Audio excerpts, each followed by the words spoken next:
सितारगंज के जिला उप चिकित्सालय की अव्यवस्थाओं को लेकर एक बार फिर सवाल खड़े हो गए हैं।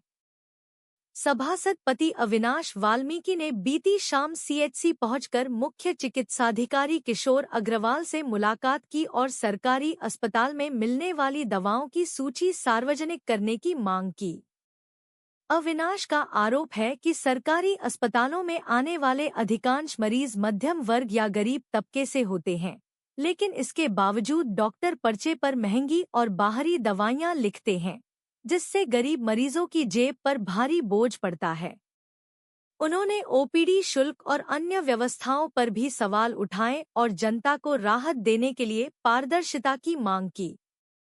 इस पर सीएमओ किशोर अग्रवाल ने भरोसा दिलाया कि जल्द ही अस्पताल में उपलब्ध दवाओं की सूची सार्वजनिक रूप से अस्पताल परिसर में लगाई जाएगी, ताकि मरीजों को सही जानकारी मिल सके और उन्हें बाहर से महंगी दवाइयां न खरीदनी पड़े।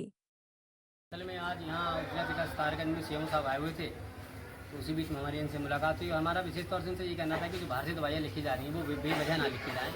इसके साथ साथ जो यहाँ हॉस्पिटल में जो स्टाफ का व्यवहार खराब है उसको ठीक किया जाए, और जो रेट सरकार द्वारा दिए गए हैं उनको सार्वजनिक किया जाए कि पर्चे का क्या रेट है, और जो दवाइयों की लिस्ट है वो भी बाहर लगाई जाए। इन बहुत से विषय पे आज सीएम साहब से बात हुई और निश्चित रूप में मुझे विश्वास है इस पर कार्य होगा। यदि नहीं होगा तो भविष्य में हम लोग उग्र आंदोलन के लिए भी तत्पर रहेंगे, जैसे कि मैंने पहले भी कहा।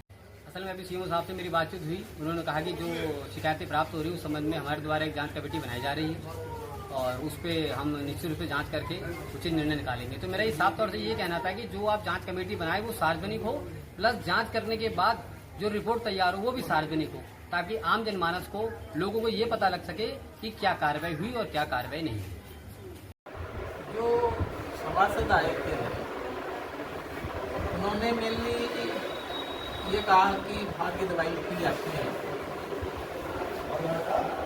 मैंने यहाँ पे इंचार्ज जो CMS हैं डॉक्टर पूरी यादव, उनसे पता किया तो ये यहाँ पे एक मेडिसिन की एक लिस्ट है और ये लिस्ट बाहर चस्पा कर दी जाए और सारी जेनरिक नेम से ही पर्चे लिखी जाएँ और अच्छी राइटिंग में लिखी जाए, और पेशेंट उन पर्चों को, उन दवाइयों को इस लिस्ट से मैच करके अंदर से दवाइयाँ प्राप्त कर सकता है। अगर उसे कोई परेशानी होती है, दवाई नहीं मिल रही है, और तो उसका फ़ोन नंबर भी हो जिससे कि जो CMS साहब हैं उनसे डायरेक्टली पूछ सकते हैं। अगर फिर भी दवाई हॉस्पिटल में अवेलेबल नहीं होती है बाई चांस, तो वो जन औषधि केंद्र से सस्ती दरों पर दवाइयाँ ले सकता है। और उसमें भी हमने एक जांच कमेटी का गठन कर दिया है, जिसमें डॉक्टर SP सिंह हैं वो जांच करेंगे, उनके साथ साथ SDM साहब भी उसमें रहेंगे। तो ये जांच कमेटी है और ये अपनी जांच थोड़े दिन में आके एग्जामिन करके जांच कमेटी अपनी जांच रिपोर्ट देगी। उसके बाद में आपको जो भी होगा उसका रिजल्ट आपको बता देंगे।